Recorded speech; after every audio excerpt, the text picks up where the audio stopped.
Hello बच्चों, आप सभी का स्वागत है अपने एनएस कोचिंग सेंटर चैनल में। आज हम करने वाले हैं जो अध्याय हमने किया था प्रारंभ, उसी का समापन। और बेटा अध्याय का नाम था विविधता में एकता या एक में अनेक। बेटा चैप्टर का नाम क्या है? विविधता में एकता या एक में अनेक। बेटा ये चैप्टर मैंने आपको पढ़ा दिया है। कुछ इंपॉर्टेंट पॉइंट्स मिस हो गए थे, उसी के ऊपर क्या करते हैं, चर्चा करते हैं। बेटा महाकाव्य भारत की सबसे प्रभावशाली दो महाकाव्य रामायण एवं महाभारत है। बेटा भारत के सबसे प्रसिद्ध और सबसे सांस्कृतिक और सबसे पौराणिक कोई दो ग्रंथ है या महाकाव्य है, तो बेटा कौन से है? महाभारत और रामायण। बेटा महाभारत ये सिर्फ एक ग्रंथ नहीं है, ये एक पाठ है, ये एक सीख है जिसको पढ़कर, जिसको जानकर क्या है, हम अपने आने वाले भविष्य के अंदर जो गलतियां करते हैं उस गलतियों से बच सकते हैं। जो बेटा महाभारत है वो बेटा 18 दिन चली थी और ये बेटा दो पक्ष के बीच में लड़ी गई थी। एक पक्ष था कौरव का, एक पक्ष था पांडव का।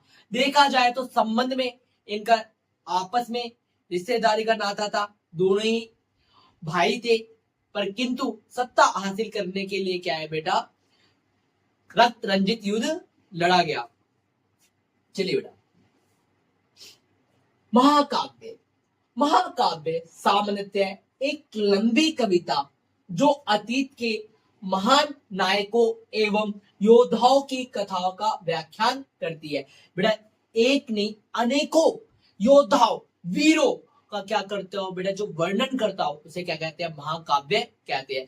महाभारत के अंदर एक वीर नहीं अनेकों वीरों की गाथाएं पढ़ने को मिलती है और उनके द्वारा जो अपनी जिंदगी के अंदर उन्होंने संघर्ष का सामना किया, उस संघर्ष से हमारे को क्या प्रेरणा मिलती है।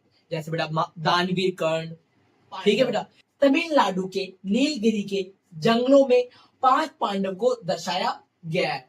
बेटा तमिलनाडु में एक पत्थर की शिला मिली है जिसमें क्या है, 5 पांडव की तस्वीर मिली है। बेटा ऐसा कहा जाता है कि भारत का कोई भी ऐसा कोना नहीं है जहां पर महाभारत के पात्र नहीं गए हो, ठीक है बेटा।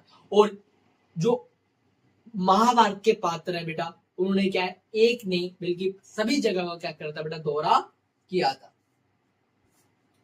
लोक कथाओं के अनुसार इस देश में शायद ही ऐसा कोई स्थान हो जहां महानायक पांडव ना गए हो। बेटा ऐसा कहा जाता है कि कोई भी ऐसा स्थान नहीं है भारत का जहां पर महानायक पांडव ना गए हो। बेटा आप कमेंट में करके बताएं 5 पांडवों के नाम, ठीक है। और ज्येष्ठ से लेके सबसे जो छोटा भाई है, एक सीक्वेंस में क्या है बेटा, नाम टाइप करें।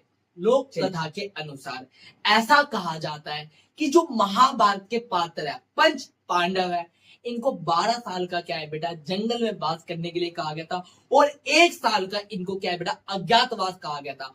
ऐसा कहा जाता है कि 12 साल तक इनको जंगलों के अंदर वास करना है और 1 साल इनका अज्ञातवास था। अगर 1 साल के अंदर किसी भी एक पात्र को देख लिया गया या उसकी पहचान कर ली गई, दोबारा से क्या है बेटा, 12 साल का इनको वास दिया जाएगा जंगलों में। इसीलिए इन्होंने अपनी पहचान छुपाने के लिए क्या बेटा, अलग अलग रूप धारण किए थे। जैसे युधिष्ठिर ज्येष्ठ भ्राता थे 5 पांडवों में, जिन्होंने क्या है बेटा, एक राजा के दरबार में सलाहकार के रूप में कार्य किया। और जो अर्जुन थे, उन्होंने बेटा किन्नर वेश में नर्तकी के रूप में क्या किया था, कार्य किया था। जो बेटा भीम थे, उन्होंने क्या बेटा, एक हलवाई के या रसोईया के रूप में क्या किया था बेटा, कार्य किया था। और नकुल और सहदेव जो थे बेटा, इन्होंने क्या बेटा, पशुपालक और औषधि वेद के रूप में क्या है बेटा, अपने आप का वेशभूषा धारण की थी। और जो इनकी पत्नी थी बेटा द्रौपदी, वो भी क्या है बेटा, उसी राज दरबार में सलाहकार के रूप में क्या है बेटा, व्यतीत कर रही थी।